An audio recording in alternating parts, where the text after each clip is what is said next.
আসসালামু আলাইকুম everyone, this is me Umme Habiba Samia. সবাই কেমন আছেন? আজকে আবারও চলে আসলাম নতুন একটি আমের রেসিপি নিয়ে। আজকের রেসিপিটি হচ্ছে কাঁচা আমের টক ঝাল মিষ্টি আমের রেসিপি, আচারের রেসিপি এটা। তো সর্বপ্রথম আমাদেরকে আমগুলোকে ভালো মতো ধুয়ে নিতে হবে। তারপর এইভাবে আমগুলোকে কেটে এগুলোকে হলুদ মরিচ আর লবণ দিয়ে রোদে শুকাতে হবে ভালোভাবে। 2-1 দিন শুকানোর পরে তারপরে আমরা এগুলো দিয়ে আচার বানাবো। রেসিপির শুরুতে আমাদেরকে সরিষা বেটে নিতে হবে, এটা আমাদের রেসিপিতে কাজে লাগবে। চলে আসি আমরা মূল রান্নার মধ্যে। প্রথমে একটি কড়াইয়ের মধ্যে সরিষার তেল দিয়ে দিতে হবে প্রয়োজন মতো।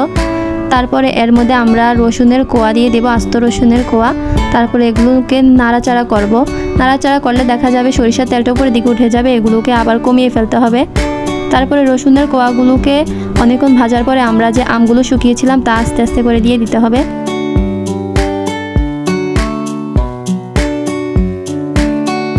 তারপর আমরা স্বাদমতো লবণ, হলুদ মরিচ ও সরিষা বাটা দিয়ে সুন্দর করে নাড়াচাড়া করে নেব।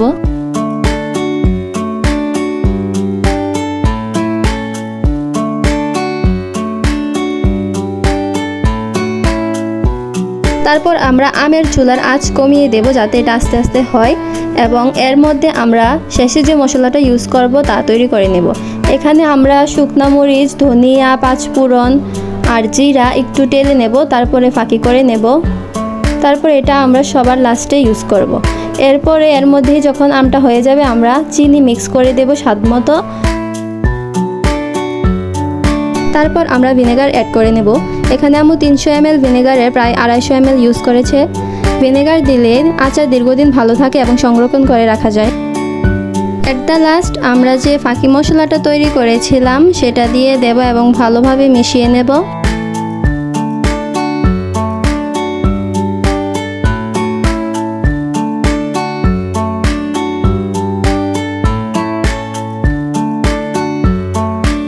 ফাইনালি আমাদের আমের আচারটা খুব সুন্দর করে তৈরি হয়ে গেল। আমটা অনেক নরম হয়েছে।